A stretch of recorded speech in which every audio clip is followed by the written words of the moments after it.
If you are doing the patch pocket, there are several steps to get it ready. The first thing that we need to do, of course, is to remove our pattern.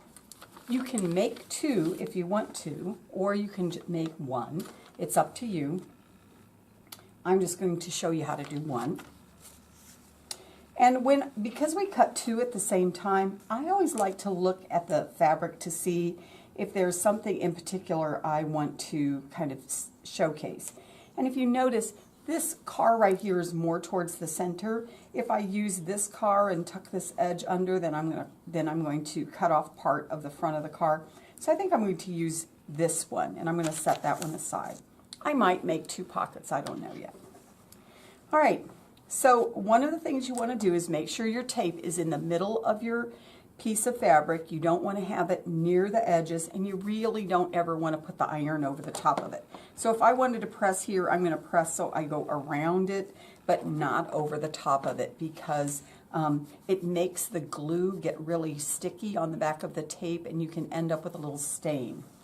And then once we get the pocket ready to go on, you can take your tape off, because it will be attached to your back. All right, so I want to fold this upper edge down 1/4 of an inch.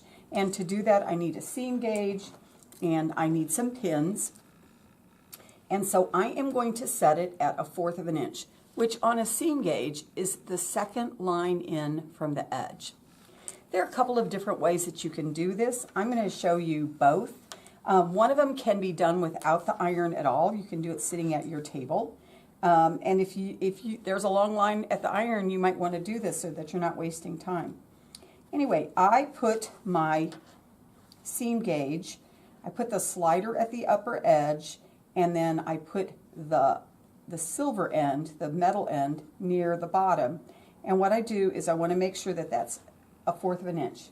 Now, it's tricky putting pins in a little tiny area like that, but you do have to go in and out of the fold. Don't put them in sideways because you can't sew with them like that. So make sure it's in and out of the fold. If you notice mine's a little bit at a slant, that's okay, but just make sure it's not in and out of the fold. And I'm going to redo that because it's a little wonky here on the end.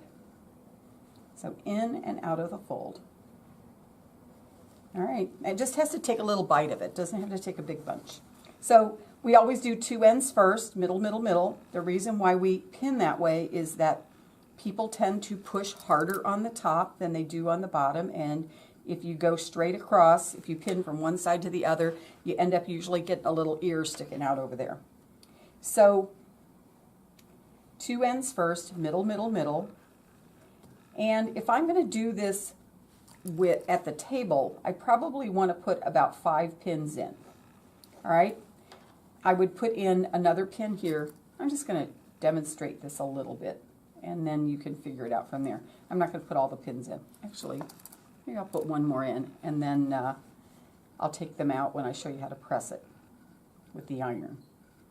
All right, so I have these little things I call wooden irons, and it's actually just half of a clippy clothespin that we use to press something. And I'm going to scoot this out of the way because the ironing board is softer and I need a harder surface. So what I'm going to do is I'm going to put it right here by me.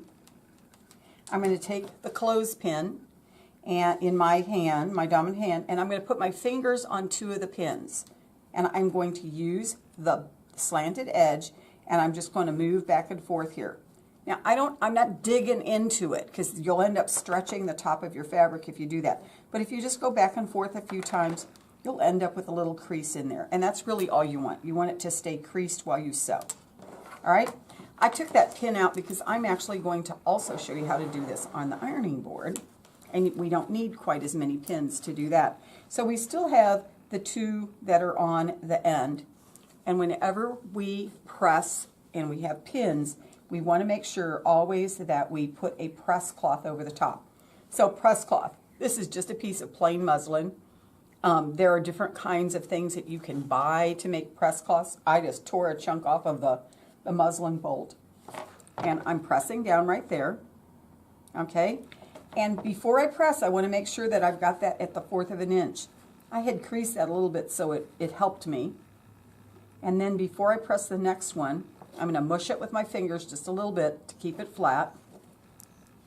And then I'm going to put my press cloth over the top. Again, I want to keep it right at that 1/4 of an inch. Okay, and I can do that. Another thing that you can do, again, we don't ever want to put the iron on top of the pins because it will scratch this beautiful surface of this gorgeous new iron that I have. So you can just do it with just the tip, but you have to be really careful not to actually put the iron on top of the pins. All right? And once you have that pin like that, we are ready to take this to the sewing machine for the first step of sewing on the pocket. It has several steps. They're pretty easy if you do it step by step, so we'll go from there.